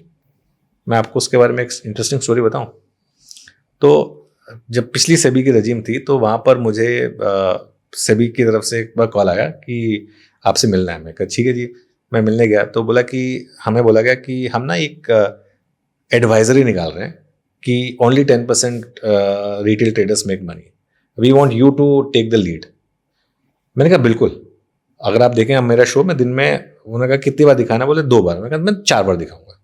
4 बार दिखाना शुरू कर दिया कि 90% ट्रेडर्स लूज मनी, जबकि मेरा व्यूअर्स बेस का 90 to 95% ट्रेडर है। उसके बाद भी 6 महीने बाद मैंने पूछा रिजल्ट क्या हुआ, बोले वो नंबर बढ़ गया लॉस मेकर्स का वो एडवाइजरी दिखाने के बाद। ये मतलब ये तो वो बात हो गई कि आप सिगरेट पे छाप दो, यही बोला था, आप सिगरेट पे छाप दो, स्मोक करेगा ही करे। दिक्कत पता क्या होगी? सिगरेट पे आप छाप देते हो ना, वो गंदी गंदी पिक्चर बना देते हैं। मुझ जैसा इंसान जो कभी स्मोकिंग नहीं करता ना, वो आज की डेट में सिनेमा हॉल जाने से डरता है। मैं साफ बोलता हूँ कि जब वो सिगरेट वाले वो गंदे ऐड खत्म हो जाएंगे, मैं उसके बाद जाऊंगा, क्योंकि मुझसे नहीं देखे जाते वो ऐड। और जो स्मोकर है उसको कुछ फर्क नहीं पड़ता, है ना। वो आपने एयरपोर्ट जाते हैं, ड्यूटी फ्री के थ्रू जाते हैं, वो सब सिगरेट के पैकेट्स में इतने गंदे गंदे पिक्चर्स बनी हुई होती है, देख के उल्टी होने को होती है हमारी। लेकिन जो स्मोकर है उसको कुछ फर्क नहीं पड़ता। तो इससे हम किसको क्या अचीव करने की कोशिश कर रहे हैं? बट इसमें आप सेबी की भी क्या गलती? लेकिन रेगुलेटर भी क्या करे? रेगुलेटर को भी तो करना है। अब देखिए ये भी फैक्ट है कि जेन स्ट्रीट वाला मामला हुआ और जो 90% लोग पैसा लूज कर रहे हैं, वहां पर एक फॉरेन का हेज फंड आया, यहीं से इंडिया के 4 स्टूडेंट्स को हायर किया, उनको $1-1 लाख की सैलरी दी और बिलियंस ऑफ डॉलर बना के निकल गए अमेरिका। ये भी तो हुआ ही ना। मेरे ख्याल से जो सबसे ज्यादा चोट लगी ना रेगुलेटर्स को, वो यहां से लगी, जेन स्ट्रीट वाले मामले से। कि एक American hedge fund 10 Indian absolute top minds को हायर करता है, आईआईटी से, आईएम से, उनको सैलरी देता है, अच्छी सैलरी देता है, ऐसा नहीं है कि कम सैलरी दी, लेकिन which is peanuts compare to what they earn, and they took it back to US obviously. तो आपका एक निकनेम है जैसे निफ्टी मैजिशियन, की आपकी बड़ी कॉल्स सही होती है, तो what is that based on? Is it based on data? Is it based on experience, intuition? Is it based on, what is it based on कि where does that come from? Because लोगों को डर भी लगता है कि आधे time जो टीवी में होता है, if millions are watching you, yes, so I'm sure there has to be some backing, क्योंकि you don't want कि आपकी कॉल की वजह से, obviously no one can be an expert, but ऐसा ना हो कि आप ब्लाइंडली, कोई आपको लोग ब्लाइंडली भी फॉलो करते होंगे। 100% ब्लाइंडली, इतना ब्लाइंडली फॉलो करते हैं कि जो कह दिया बस वो कर दिया लोगों ने। और इसके लिए, और honestly speaking, even though touchwood लोग कहते हैं कि मेरा ट्रैक रिकॉर्ड अच्छा रहा है, 1-2 बार स्पेक्टेकुलर गलतियां भी हुई हैं, ठीक है ना। मेरा एक, जैसे मैंने एक निफ्टी पर एक 27272 का टारगेट लिया था 2024 में, वो आज तक लोग मुझे याद दिलाते हैं उसके तो वो होगा, है ना। लेकिन वो हमको एक और चीज़ बताएगा कि देखिए हर बार तो सही नहीं हो सकते, हमारा एफर्ट होता है सही होने का। और जो आप बात कर रहे हैं कि कहाँ से आया, आई थिंक जिस चेयर पे मैं बैठता हूँ ना, उसमें ना मुझे एक बैठ के कहीं ना कहीं एक, अब इसको आप साइंस कहें, साइकोलॉजी कहें, मिक्स ऑफ एवरीथिंग कहें, मैं कोई ऐसा नहीं है कि बहुत हार्डकोर टेक्निकल एनालिस्ट हूँ या कोई बहुत ज़्यादा फंडामेंटल हूँ। मैं सब चीज़ों का मिक्स करके, एक डेटा देख के, साइकोलॉजी देख के, मार्केट पोजीशन देख के एक व्यू लेता हूँ मार्केट पर कि हाँ अब आज मार्केट गिर सकता है, आज मार्केट चल सकता है, हो सकता है कि आज गैप अप हो लेकिन वो गैप अप सस्टेन नहीं करेगा। कई बार मैं एक व्यू लेता हूँ कि गैप अप होगा, उसमें सेलिंग आएगी, लेकिन जब वो न्यूट्रल हो जाएगा वहां से उसमें रैली आएगी। तो ये चीजें जो है ना, ये चीजें देखी परखी मेमोरी में रह जाती हैं। जैसे क्या है ना, मुझे याद है जैसे कि 12 साल पहले अगर ऐसी कोई न्यूज हुई थी तो उसमें क्या हुआ था, तो वो मुझे फिर दिमाग में रहता है, वो एक्सपीरियंस मेरे दिमाग में रहता है कि नॉर्मली ऐसा होता है ऐसे उसमें। तो इस वजह से मैं वो व्यू ले पाता हूँ। जैसे अब मुझे पता है कि इस मार्केट में कोई भी गैप अप होगा वो सिटिंग डक है, पहला गैप अप तो फेल हो जाएगा। जैसे अब मुझे एग्जैक्ट डेट पता नहीं इस पॉडकास्ट कब आएगी, लेकिन आज जैसे फॉर एग्जांपल जब मार्केट में गैप अप हुआ तो वो क्लियर था कि पहला गैप अप तो फेल होगा, उसके बाद लोअर लेवल से बाइंग आएगी या नहीं आएगी वो पता नहीं, और एक ट्रेड तो आपको मिल जाएगी शॉर्ट करने की। और निफ्टी में अगर दिन की एक ट्रेड मिल जाए तो वो काफ़ी है, आपको हर मूव नहीं पकड़ना है। तो बस ये थोड़ा सा आई थिंक एक्सपीरियंस, थोड़ा सा और थोड़ी सी भगवान की कृपा आई थिंक, एंड थोड़ा सा आई थिंक फैंस का प्यार भी है। ऑनेस्टली स्पीकिंग ये निक नेम जो आया ये कहाँ से आया मुझे अब याद भी नहीं है, लेकिन अब वो स्टिक कर गया मेरे साथ, तो इट्स हेल्प किया। आपने बहुत सारे स्कैम्स देखे होंगे मार्केट में, मतलब right from Harshad Mehta, Ketan Parekh, so many scams हुए। तब तो मैं छोटा था। हाँ बट देख, हाँ तब तो छोटा, लेकिन हाँ मेमोरी में है। हाँ केतन पारेख तो चलो थोड़ा बाद में हुआ, सत्यम हुआ, हाँ, सत्यम का याद है अच्छे से। Which is the worst you as per you which happened, which really hit the market, or market मतलब not just from the share market, which really hit the sentiment? I think Hindenburg वाला जो मामला हुआ था, but इतना effect का हुआ sentiment काफी इम्पैक्ट हुआ था उससे। लेकिन प्योरली अगर आप उसको मैं स्कैम नहीं मानता क्योंकि वो प्रूव ही नहीं हुआ कुछ, तो इसके लिए मेरे ख्याल से जो सत्यम वाला था ना, सत्यम वाला really hit the image, because Satyam के जो चेयरमैन थे उनको जस्ट एक साल पहले ही CNBC का Asia business leader of the year का अवार्ड मिला था। उससे जस्ट पहले उनकी पूरी मैनेजमेंट टीम टीवी पर आई थी और बहुत बड़ा इंटरव्यू देके गई थी। ये एक और चीज़ जो आपको बताती है कि अब लोग कहते हैं ना क्वालिटी स्टॉक में इन्वेस्ट करिए, उस समय सत्यम से ज़्यादा ब्लू चिप स्टॉक नहीं माना जाता था कोई। तो जब वो हुआ तो उसने काफ़ी लोगों का कॉन्फिडेंस हिला दिया था। मतलब आप सोचिए एक ब्लू चिप इंडेक्स स्टॉक में अगर ये सब हो सकता है तो फिर कहीं भी कुछ भी हो सकता है। तो आई थिंक वैसे इंडिया में ज़्यादा स्कैम नहीं हुए हैं, इफ़ यू आस्क। यूएस से तो कम ही हुए हैं for sure। हाँ बाकी इसके अलावा एक छोटे मोटे हुए हैं, जैसे अब इंडिया बुल्स का वो हो गया था, दीवान हाउसिंग का हो गया था, यस बैंक का हो गया था। तो जो हुए भी है ना, हमने ना एक चीज़ अच्छी की है, हमारी रिंग फेंसिंग काफ़ी अच्छी है। जैसे यूएस में लीमन ब्रदर्स हुआ, पूरा कोलैप्स हो गया। हमारे यहाँ पे बैंक से एक आध गिरे, हमने कभी बैंकिंग सिस्टम पे आंच नहीं आने दी पूरी। I think RBI deserves a lot of credit for that, our regulators deserve a lot of credit for that. ठीक है ना, ग्लोबल ट्रस्ट बैंक बैंकरप्ट हुआ था, येस बैंक हुआ था, दीवान हाउसिंग एकदम डाउन अंडर हो गया, इंडिया बुल्स हाउसिंग का हमने देखा था क्या हाल हुआ था। लेकिन इन सब में से किसी का भी सेक्टर पर IL&FS 91,000 massive, IL&FS was massive actually, and that could have actually derailed the market, लेकिन हमने नहीं होने दिया वो। तो आई थिंक कहीं ना कहीं हमारा regulators deserve a lot of credit for that. पर जैसे आपने अभी सत्यम का बोला, हैव दे चेंज नाउ? पहले जैसे बोलते थे एक स्टॉक में ले लो और लाइफ भर रखो, राइट? बहुत बहुत बोलते थे कि ये ब्लू चिप स्टॉक लिया। अब इन हाइंडसाइड फिर लोग बहुत बोलते हैं अगर हमने इन्फोसिस 30 साल पहले लिया होता तो आज हम ऐसे हो जाते वैसे हो जाते। Is that still stage true? No, because मेरा ये मानना है कि ये ना दो चीज़ें, एक तो ये लेजी इन्वेस्टिंग है और दूसरी ये ह्यूमन माइंड है। अगर मैंने रॉयल एनफील्ड लिया होता तो, करेक्ट, अगर मैंने रॉयल एनफील्ड की जगह पुंज लॉयड ले लिया होता तो, अगर मैंने HDFC बैंक लिया होता, अगर मैंने HDFC बैंक की जगह ग्लोबल ट्रस्ट बैंक ले लिया होता तो, या IDBI बैंक ले लिया होता तो, या वो IOB ले लिया होता तो, SBI की जगह IOB ले लिया होता तो, ऐसे तो मैं आपको कितने एग्जांपल दे सकता हूँ। इन्फोसिस की जगह वो विजुअल सॉफ्ट या पेंटामीडिया या वो पेंटासॉफ्ट ले लिया होता तो, मेगासॉफ्ट ले लिया होता तो, DLF की जगह यूनिटेक ले लिया होता तो, मतलब एग्जांपल्स तो इतने आएंगे। बजाज ऑटो की जगह ओला इलेक्ट्रिक ले लिया होता तो ऐसे तो क्या होता है ना, ये अपने मन को खुश करने की बात है ना, क्योंकि उस समय तो सब कहते थे कि पुंज Lloyd is next Larsen and Toubro. कहाँ है पुंज लॉयड? पुंज लॉयड का प्रमोटर टीवी पे आके एकदम चौड़ा के बोलता था कि you know there are so many rumours about my company, I just think you know I am so fed up of this. मुझे अच्छे से याद है, मेरी मेमोरी काफी स्ट्रांग है। I am so fed up of this, I will just take this company public one day में भी। एक कंपनी हुआ करती थी हैदराबाद की IVRCL, कहाँ है वो आजकल? वो मतलब किसी को पता ही नहीं है किधर। मतलब इतनी कंपनियां मैं गिना दूंगा जो मतलब लॉन्ग टर्म, काय का लॉन्ग टर्म, वो पैसा जीरो हो गया लॉन्ग टर्म में।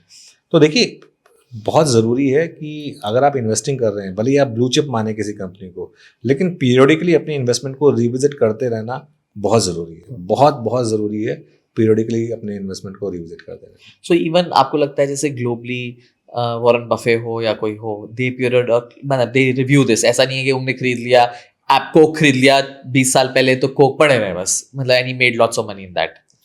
वॉरेन बफे की आप बात कर रहे हैं, Warren Buffett is the greatest investor Correct. In the world. Correct. वो कहते हैं हमारा favourite holding period is for ever. मैं उन्हीं का एक एग्जाम्पल दे देता हूँ। उन्होंने पेटीएम लिया, यस, पीक पे लिया, पीक पे 1700-1800 पे पेटीएम और लिया, निकाल दिया फिर। 200 रुपए पे बेचा, 200-250 रुपए पे, 600 करोड़ का लॉस बुक करा। अब वो अलग बात है कि वो 600 करोड़ उनके लिए एक सेकंड की कमाई है, तो वो कुछ फर्क अलग नहीं बात है, पड़ता। चलिए। लेकिन पॉइंट ये है कि इवन वो भी लॉस करते लेते हैं ना, आप सोचते नहीं है बट लेते हैं। लेते हैं ना लॉस, और बेचते हैं स्टॉक। ऐसा तो नहीं है, अभी उन्होंने $300 बिलियन के करीब कैश रेज किया, एप्पल के इतने शेयर्स बेचे, करेक्ट। तो लगाएंगे कहाँ? मैं तो ये सोच रहा था, मतलब इतना बड़ा मनी लगाना भी इतना आसान नहीं है। हाँ, तो कहीं ना कहीं उनको भी लगा होगा कि ये मार्केट में बड़ी करेक्शन आ रही है, तो इसके लिए वो अपने आप को प्रिपेयर कर रहे होंगे। तो हो सकता है एप्पल ही वापस ले लें, ये भी हो सकता है करेक्ट। कि 30% एप्पल गिर जाए, उसके बाद उनको लगे कि अब एप्पल में ही वेल्थ वापस आ सकती है, तो वापस एप्पल ले लें, तो ये भी पॉसिबिलिटी है। तो ये buy and hold for ever से तो मैं कभी सहमत नहीं।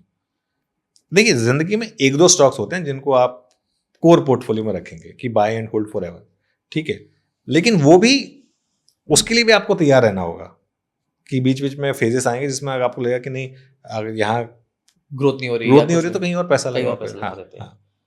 You mentioned that you've had a special relationship with Rakesh Jhunjhunwala. What have you learned the most from him? And why do you say you have a special relationship? I have a special relationship because एक बार उन्होंने TV पे मुझे डांट दिया था, अच्छा। मेरा नाम लेके।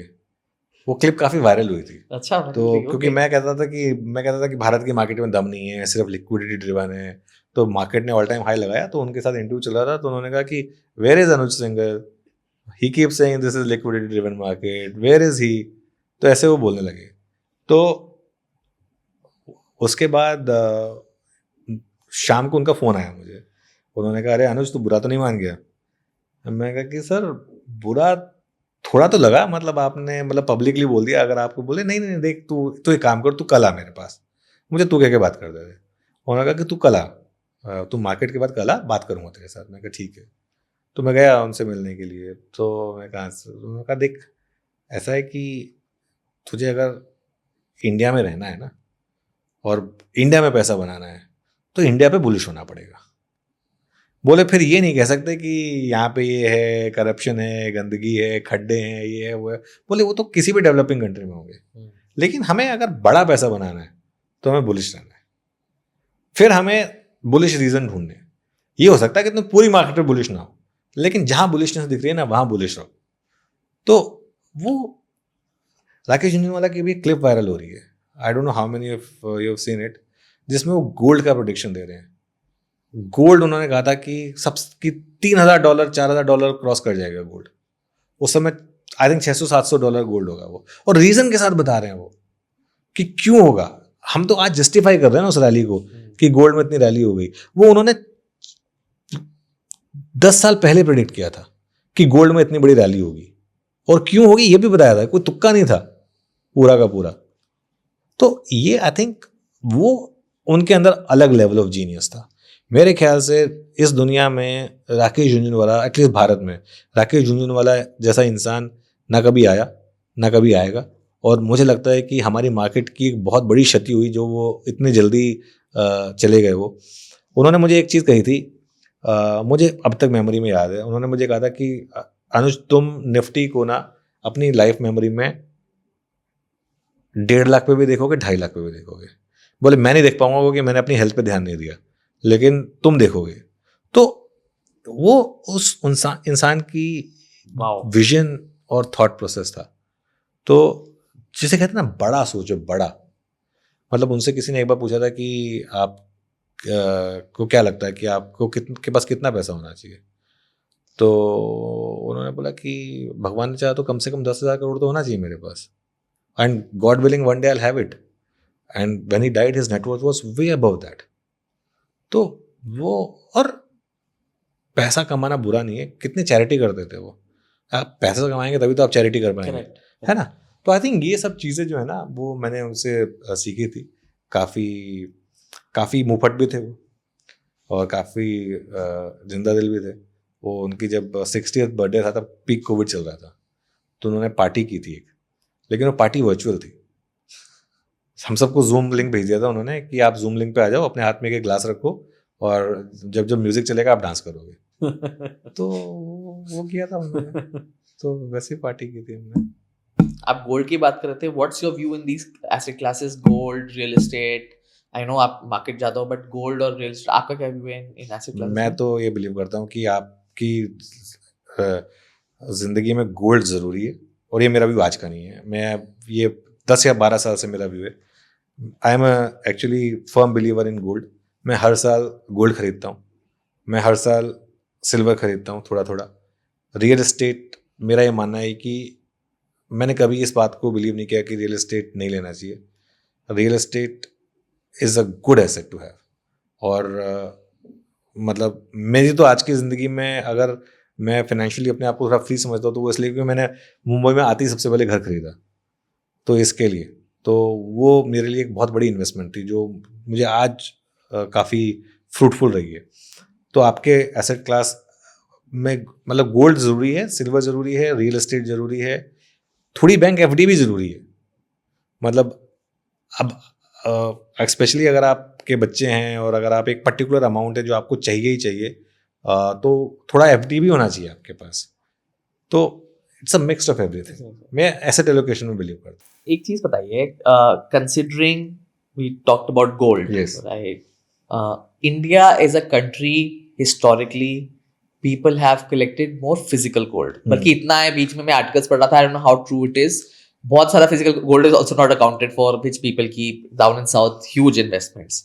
What's your view on the physical gold? आज की डेट में ठीक है, आप जैसे बोल रहे थे आप गोल्ड लेते हो, you may be buying as an ETF और as something, what's your view on physical gold?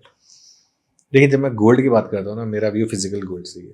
आपका फिजिकल हाँ, गोल्ड से ही है? हाँ, मेरा मानना ये है कि फिजिकल गोल्ड, जैसे चेन ले लिया आपने या फिर कुछ और ले लिया आपने, कॉइन ले लिया आपने, क्योंकि गोल्ड आप क्यों ले रहे हैं? गोल्ड आप ले रहे हैं as a hedge against if something goes drastically wrong in the world. उस समय ETF क्या करेगा आपका? वो अभी रिसेंटली दुनिया के सबसे बड़े फंड मैनेजर ने, ब्लैक रॉक ने, वो विड्रॉल पे लिमिट लगा दी। Just sorry to digress on the topic, that's a good. हाँ, तो भाई जब सिचुएशन ऐसी आती है तो उसमें मतलब आप एक चीज में इन्वेस्ट करते हैं कि भाई मेरा पैसा है, मुझे जब जरूरत हो तब मैं उसको विड्रॉ कर सकूं।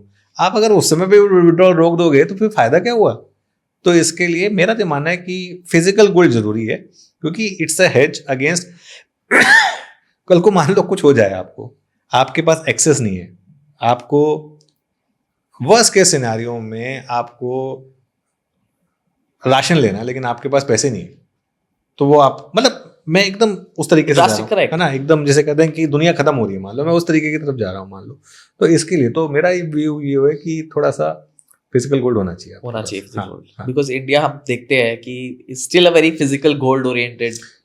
वर्ल्ड में भी हाँ, मेरे ख्याल से आप मिडिल ईस्ट जाएं कभी भी, कितने लोग फिजिकल गोल्ड की बाइंग करते हैं। अनअकाउंटेड नहीं होना चाहिए। हाँ, आपके वो पास we are talking about accounted. जो भी है अकाउंटेड पैसे से लें, डिक्लेयर करें, सब कुछ करें, लेकिन होना चाहिए आपके पास फिजिकल गोल्ड, बिल्कुल होना चाहिए। आजकल हम जो फ्लरी ऑफ IPOs देख रहे हैं, स्टार्टअप्स की specially, I would say from a logical perspective, the valuation sometimes बहुत ज्यादा absurd होती है, राइट? मतलब अगर लॉजिकली देखें तो कुछ वो नहीं बनता, अगर हिस्टोरिकली देखा उसमें आपका क्या व्यू है? जो ये नए एज कंपनीज आ रहे हैं जिसमें PE फंड्स एग्जिट कर रहे हैं, IPOs आ रहे हैं, आई मीन ये absurd valuations, you think, I mean, do you think it's logical and eventually these stocks will go up, or investors need to be just careful and more mindful of buying these stocks? मेरा मानना यह है कि इस समय अगर 100 IPO आ रहे हैं तो उनमें से 99 को आप कचरे के डब्बे में फेंक दीजिए। इतना डिफरेंस बोल रहे हो? मैं तो, और सच बताऊं तो मैं तो इस व्यू के लिए काफ़ी मुझे दिक्कत हुई है, क्योंकि ये IPO इंडस्ट्री ना एक माफिया इंडस्ट्री के जैसी है, स्पेशली जो PE बेस्ड होते हैं ना वो, और ऑलमोस्ट सारे IPO आप ट्रैक रिकॉर्ड उठा के देख लो। मेरे को तो वही डर लग रहा है, क्योंकि पिछले 3 साल का ट्रैक रिकॉर्ड उठा के देख लो, किस IPO ने बियॉन्ड अ पॉइंट पैसा बना के दिया है आपको? गिनती के 2-4 होंगे। एक भारतीय हेक्साकॉम था जिसने थोड़ा पैसा बना के दिया, एक बेलराइज था जिसने थोड़ा पैसा बना के दिया। उसके अलावा लिस्टिंग के बाद अगर आपने लिया तो किसी ने पैसा नहीं बनाया।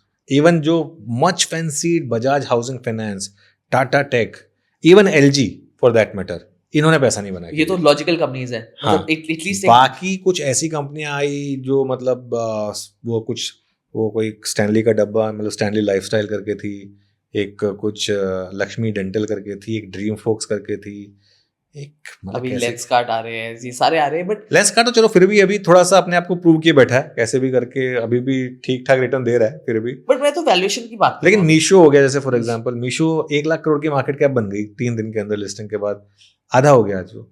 ग्रो 1 लाख करोड़ का मार्केट कैप हो गया था उसका, आज 40% ज्यादा गिर गया वो। ओला इलेक्ट्रिक का देखा आपने क्या हाल हुआ, बिल्कुल है ना? ओला इलेक्ट्रिक पर क्या अगेन लोग अपसर्ड वैल्यूएशन में अगर लिस्ट कर रही थी वो, मतलब वो तो ये सोच रहे हैं ना, मतलब आज के डेट में वो EBITDA तो खत्म ही हो गया है, मतलब on the revenue they go back exactly so many times. Exactly. तो आई थिंक और एक बात बताऊं मुझे सिंपल, अब क्यों आने बंद हो गए सारे आईपीओ एकदम से? क्या है कि मार्केट में उस समय गेम था, पैसा था, सब कुछ था, सब बहती गंगा में हाथ धो रहे थे।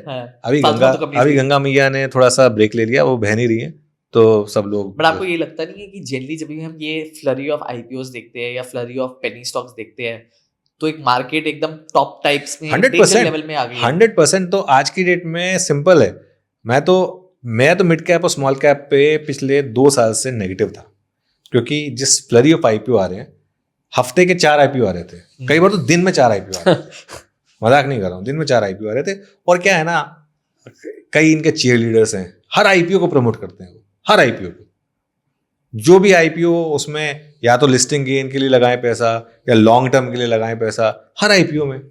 मतलब पैसा भी लिमिटेड होता है ना इंसान का, हर ही आईपीओ में पैसा लगा दोगे आप तो फिर कहां से पैसा बनेगा? इतनी वैल्यूएशन में इनको बैकिंग कैसे मिल जाती है? Before retail obviously you have the large, क्योंकि क्या हो गया आज की डेट में, एंकर इन्वेस्टर जो होता है ना, एंकर इन्वेस्टर को मौका मिलता है इशू प्राइस पे लगाने का। बाकी इन्वेस्टर्स को जिसको अलॉटमेंट मिल गया हो तो ठीक है, एंकर को फुल अलॉटमेंट मिलती है। और उसके बाद रिटेल इन्वेस्टर को बहुत कम एलोकेशन होती है। वो ज्यादातर फिर क्या करते हैं, लिस्टिंग वाले दिन लेने आते हैं। सारा का सारा गेम आज की डेट में लिस्टिंग पॉप का है। एंकर का 30 दिन का लॉक इन होता है, 29वें दिन वो बेच देता है, क्योंकि अगले दिन उसका T+1 सेटलमेंट में चला जाएगा। तो इसके लिए एंकर का प्रोविजन लाया गया था इस चीज के लिए कि एंकर आएगा, वो वाकई में एंकर करेगा। एंकर क्या, सुनील गावस्कर एंकर थे ना, इनिंग्स को एंकर करते थे। एंकर का क्या मतलब होता है? ये वो टर्मिनोलॉजी ऐसी आई है कि वो होल्ड करेगा इनिंग्स को पूरी की पूरी, है ना? तो वो एंकर था। अभी एंकर जो है वो T20 वाला एंकर बन के रह गया है कि 3 ओवर में आके मारना है बस, उसके बाद मेरा काम तो हो गया। आज की डेट में वही हो रहा है। तो क्या हो रहा था, देखिए ये ना एक प्रोसेस है। एंकर ने पैसा डाला, उसके पीछे 4 और लोगों ने पैसा डाला, उसके पीछे वो हुआ और सबका पैसा बना। समहाउ मिराक्युलसली 30 दिन तक स्टॉक प्राइस सस्टेन करता है, लोग पैसा बना लिया सबका, उसके बाद कोलैप्स। उसके बाद कौन तू कौन में। बट लॉन्ग टर्म आपको क्या लगता है? लेट्स से अभी तो हम लॉन्ग टर्म तो है नहीं ना, सब भूल जाते हैं मार्केट में, सब फॉरगिविंग है एक्चुअली। यही कंपनियां, यही एंकर्स जब नेक्स्ट बुल मार्केट आएगी फिर वही करेंगे। यही सेम मर्चेंट बैंकर होंगे, सेम उनके चीयर लीडर होंगे, सेम प्रमोटर होंगे। हेक्सावेयर ने कंपनी डिलिस्ट करी और उसके बाद 5 साल बाद या 6 साल बाद वो आईपीओ करके उसी कंपनी को 10 गुना वैल्यूएशन पर ले आया। क्या मतलब था, क्या लॉजिक था? कोई सेंस बनती है? सेम हुआ एक और कंपनी के साथ, वो एक होटल कंपनी है, नाम नहीं लूंगा, है ना? तो क्या मतलब हुआ, कोई मतलब हुआ उसका? तो ये चीजें जो है ना, ये बुल मार्केट में चल जाती हैं, क्योंकि बुल मार्केट में लोगों को हंग्री फॉर आइडियाज है ना, और कहाँ आइडिया है और कहाँ पैसा डालूं। अभी क्यों बंद हो गए? तो अभी की मार्केट को आप क्या बोलोगे? अभी की मार्केट में बोलूंगा एक वैल्यू मार्केट है इस समय। तो हम बेयर मार्केट नहीं है?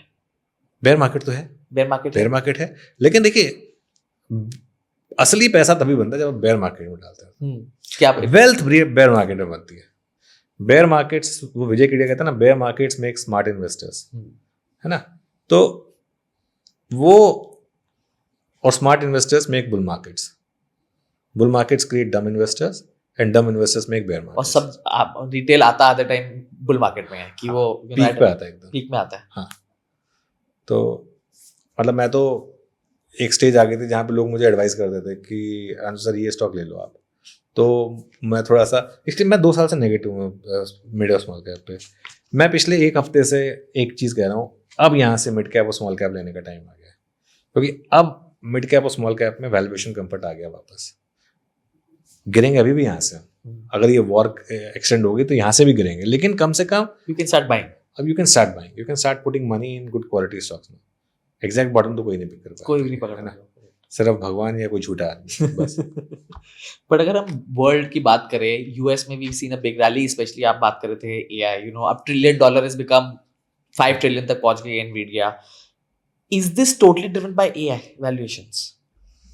बिकॉज अगर हम सारे स्टॉक्स देखें, मतलब मोस्टली देखें, they are very high tech oriented. आपने अभी एंट्रोपिक की बात की, चलो they are not listed, but OpenAI की बात करो, you know now they just raise 110 billion at 770। ये सारा इकोसिस्टम एआई का है बेसिकली। एनवीडिया पूरी चिप्स वगैरह बनाती है, एंथ्रोपिक पूरा का पूरा उसका एलएलएम जो है वो काफी ज्यादा वो स्ट्रांग है। Open AI obviously I think मैं काफी यूज करता हूँ personally, and I think it's real, what is happening is real. मतलब दुनिया चेंज हो रही है। इट्स नॉट, लोग बोल रहे हैं कि यू नो बीच में एक कंपैरिजन आ रहा था कि is this the IT bubble जो हुआ था, और फिर किसी ने बड़ा अच्छा बोला आईटी अब यहाँ पे जो स्टॉक्स बढ़ रहे हैं, these are also cash rich companies. ऐसा नहीं है कि they are loss making companies. I am talking about the big ones जो लिस्टेड है, या इनवीडियाज हो या माइक्रोसॉफ्ट हो या यू नो मेटा हो। दीज आर यू नो मैं वही बताने की कोशिश कर रहा हूँ।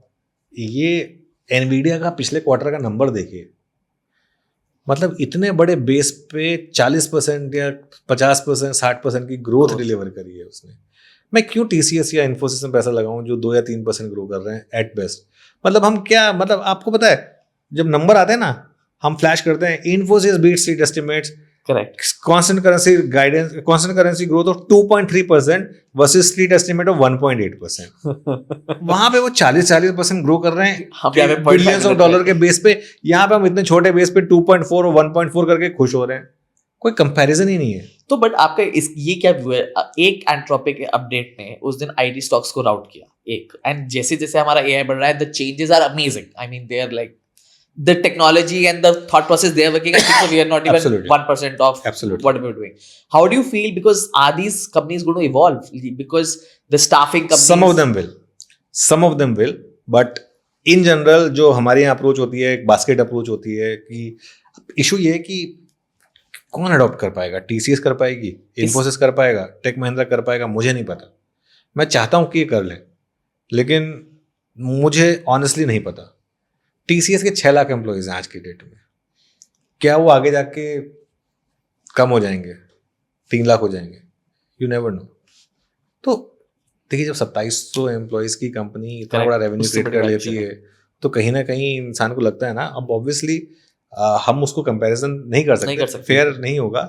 लेकिन देखिए ये वाला जो एआई का चैलेंज है ना, ये एग्जिस्टेंशियल क्राइसिस है। एक रिपोर्ट आई थी ना, वो मैं नाम भूल गया, वो जो उस दिन काफ़ी चली थी रिपोर्ट, सिग्नेट की थी या किसकी थी, वो कह रहे थे कि बाई नाम लेके बोल रहे थे कि 2030 तक इनमें से किसी के सॉफ्टवेयर की जरूरत ही नहीं पड़ेगी, करेक्ट, किसी भी सॉफ्टवेयर की। और ये फैक्ट भी है ना, आज की डेट में आप चैट जीपीटी को लिख के दे दीजिए कि मुझे ये चाहिए, क्या नहीं करता। चैट जीपीटी बात कर रहे हैं, उसके ऊपर कितनी और चीजें आ गई है। मतलब अगर आप एजेंटिक एआई में चल जाओ, एग्जैक्टली।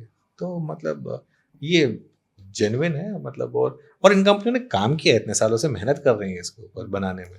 इंडिया क्यों नहीं कर पाती? Like is it that's why are we seeing India till now has not been, at least देखो एक यूएस है, पीछे चाइना है, उसके बाद एक गैप है।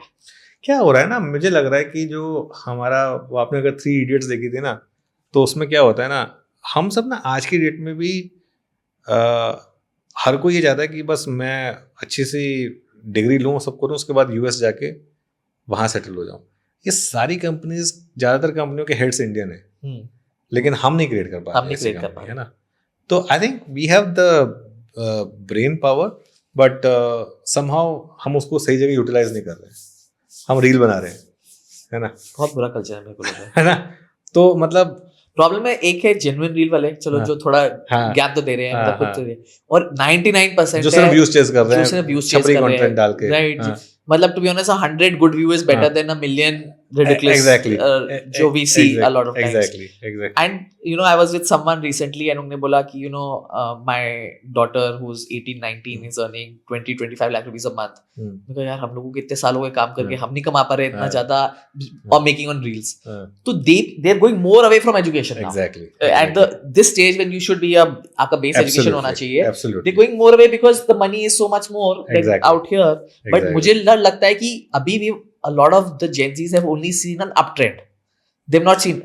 कोविड को मैं डाउन ट्रेंड नहीं मानूंगा क्योंकि उसको मैं एक ब्लिप मानूंगा जो अभी तक हमने आप देखो लास्ट डाउन ट्रेंड से काफी टाइम हो गया इकोनॉमिक डाउन ट्रेंड 100%. नहीं बिल्कुल जो आप बोल रहे हैं वो एकदम सही है. अभी आई थिंक सबको लग रहा है कि बस यही कल्चर है, यही चलेगा, वो इसी से बनेगा पैसा. तो खैर इकोनॉमिक है, डाउन ट्रेंड तो आना ही है, इकोनॉमिक साइकिल है और जब आता है तो बहुत लोगों को डुबाता भी है. बिल्कुल बिल्कुल वो होना है बिल्कुल. और आपका क्या व्यू है ऑन द लाइक जैसे 2047 what's your vision for India? My vision for India for 2047 is that every Indian should have decent life. मुझे मतलब बहुत दुख होता है जब मैं रोड पे गाड़ी रोकता हूँ और कोई रोड पे सो रहा होता है या कोई आकर भीख मांगता है, या अगर मैं कभी किसी सरकारी हॉस्पिटल चला जाऊँ वहाँ जिस तरीके का सीन होते हैं वो सीन मैं नहीं चाहता. मतलब फॉरगेट अबाउट स्टॉक मार्केट कहाँ होगा, कहीं भी हो स्टॉक मार्केट बढ़ेगा ही होपफुली ऑब्वियसली. हाँ वो तो बढ़ेगा ही, लेकिन मैं चाहता हूँ कि हमारी पर कैपिटा जीडीपी जो है वो कम से कम $10,000 तो 5 times तो अभी से अभी के मुकाबले एटलीस्ट $10,000 तो हो. हम कम से कम वैसे इस पिछले 3-4 साल में काफ़ी काम हुआ, काफ़ी लोग पॉवर्टी लाइन से ऊपर आए हैं, लेकिन वो पॉवर्टी लाइन की डेफिनेशन थोड़ी और ऊपर करने की जरूरत है. वो बहुत नीचे है, वो बहुत नीचे है. तो इकोनॉमिक ग्रोथ में पार्टिसिपेशन सब करें, आई थिंक ये ज़रूरी है. आप देखें ना, अगर पिछले 5-6 साल में rich have become stinkingly rich and the poor have become very poor. So disparity is increasing. Disparity बहुत ज़्यादा है, बहुत ज़्यादा पर डिस्पैरिटी. आपको नहीं लगता कि ये और बढ़ेगी considering the way the world is moving? Unfortunately yes, but since you asked me the ideal scenario कि 2047 में मैं क्या चाहूँगा, तो मैं कि मुझे तो डर लगता है जैसे जैसे है we only seeing increase of disparity, we are not seeing a decrease of disparity. देखिए जो टॉप की 1% है ना, वो किसी भी दुनिया में किसी भी वर्ल्ड में हमेशा सबसे ज़्यादा प्रॉस्पर करेगी. उसको आप बदल नहीं सकते. लेकिन जो आप नहीं चाहते वो ये है कि जो बॉटम के 10% है वो और ख़राब होते जाए, उनको अपलिफ्ट करना ज़रूरी है मेरे ख्याल से. और उसमें ना जो टॉप के 1% है उनको काफ़ी रोल प्ले करना पड़ेगा. Some of them are doing it also, तो which is what gives me hope. Few quick questions. One investment rule everyone should follow. One investment rule everyone should follow: stay disciplined. Don't let your emotions decide it. अगर जैसे मेरा आज की date में एक 75,000 rupees per month की SIP है, तो वो है, चाहे वो कुछ हो जाए मैं उसको टच नहीं करने वाला हूँ, क्योंकि वो मैंने सोचा हुआ है कि मेरी बेटियों के लिए, तो उसको मैं टच नहीं करने वाला हूँ. तो stay discipline. And you are a believer in SIPs? 100%. कि म्यूचुअल फंड्स में 100%.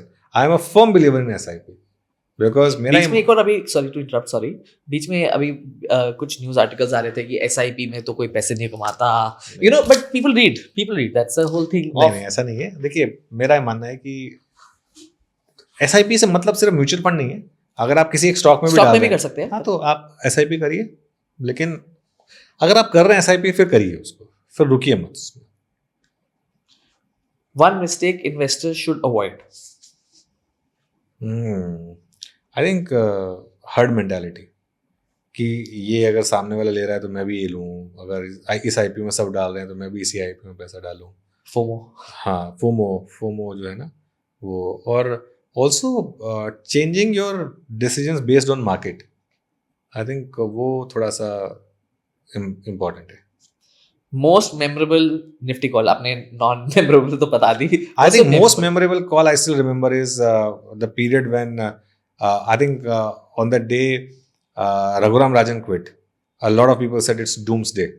I said the Bank Nifty is going to have the biggest rally of its life, and I was criticized for it, and it happened. And I had blogged about it also. And on that day I had also said that the next big event to watch out for is Brexit. And after that, Donald Trump coming, first term, Donald Trump coming. And I said all of these will be the best buying opportunities. because we were in that kind of a bull market, and all of them proved to be right. That was, I think, my best. So last bull market was post COVID till 2024. मतलब अगर- Yeah, I mean, I was talking about one but before आप तो that. पहले paper की बात हाँ, करते हैं, but last की अगर the बात last करें, bull market was just 2020 से start हुई थी, 2020 to 2024 September. you think will AI replace stockbrokers? Yes and no. I think much better thing to say would be कि stockbrokers are smart enough to Imbibe AI into them. get AI, into them, which a lot of good stockbrokers are doing. Already doing. Most of the good stockbrokers are doing now, actually. News headlines you are just tired of reading. News headline I'm just tired of reading. जो बहुत बार repeat होती है. वही Donald Trump यार. क्या? आज Trump ने ये बोला, आज सुबह ये बोला, एक्स ने ये आज लिख ये दिया. ट्वीट डाला. मैं परेशान हूँ. ट्वीट से ही डर लगता है. हाँ. As a president, I think so. You should not be tweeting. हाँ. Best financial advice you have ever got? Stay bullish on India. Rakesh जूनवाला. One last question. So, more for people who are looking to create wealth. What are the industries you are bullish in? Now we're talking on a slightly longer term. Ki, yes, I know these industries. What you foresee? It's your opinion. What stocks, if you want to share, you don't want to share, up to you. But what industries and stocks you are bullish in, which are good from their balance sheets are good, companies are doing well, because that's your base. Your earnings are good, and industries you are bullish in the next, let's say, decade, where people can look into it and they can start their SIPs or they can start something like that. Okay, so I won't take stock name, That's but I think I'm extremely bullish on the two-wheeler companies.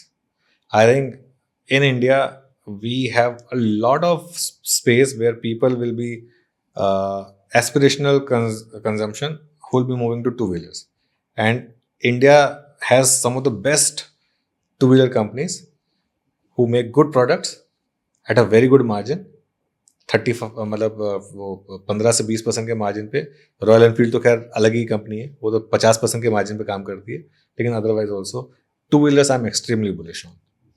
I am extremely bullish on stock market intermediaries even now, and I think this correction is giving an opportunity. What are stock market intermediaries? Like exchanges. Like my biggest investment is in stock exchange, for example. BSE, NSE, all हाँ, these things. BSE, NSE, MCX, whatever. हाँ, मतलब कोई भी नाम हो सकते हैं. उनके जो बाकी वो इकोसिस्टम है उनसे जुड़ा हुआ, ग्रो, एंजल. अब ऑब्वियसली वो आपको थोड़ा सा स्टॉक स्पेसिफिक ये कोई रिकमेंडेशन नहीं है. Correct. वो आपको अपनी खुद सलाह अपने फाइनेंशियल एडवाइजर लेनी होगी, और मतलब इनमें से कोई होंगे. अब मैं ये नहीं कह रहा कि एग्जैक्टली यही होगा, कौन होगा ये मुझे नहीं पता. इनमें से कोई निकल कर आएगा. AMC stocks, I think AMC stocks are in for a massive level of rerating. अगर आप AMC स्टॉक्स के एक बास्केट बना लेंगे तो that is going to outperform like anything. I think that is one space. One space where I think people are extremely bullish, but I am very negative is renewable energy. I think a lot of people think कि बस हर कोई आया और बस renewable energy का हो गया और 60% मार्जिन कमा लेगा. सूर्यदेव सबके लिए फ्री हैं. भारत बहुत इनोवेटिव देश है. इतनी कंपनियां आएंगी सोलर एनर्जी में, इतनी कंपनियां आएंगी सोलर एनर्जी में. इसका हाल वही होगा जो टेलीकॉम का हुआ था. एक दो जो अच्छी सर्वाइव करेंगे वो बड़ा पैसा बनाएंगे, बाकी सब डूबे ना डूबे, लेकिन बहुत ज्यादा मतलब उनके ऊपर मार्जिन के ऊपर बहुत प्रेशर आ रहा है. सिर्फ आज के मार्जिन देखकर इन्वेस्ट मत करिए उनके उनमें. Margin will go for. हाँ, इस चीज का ध्यान रखिए. Great, thank you so much Anuj, really pleasure thank you. Thank you, really enjoyed. बिल्कुल मजा आया. Thank you so much. Thank you. Good to have.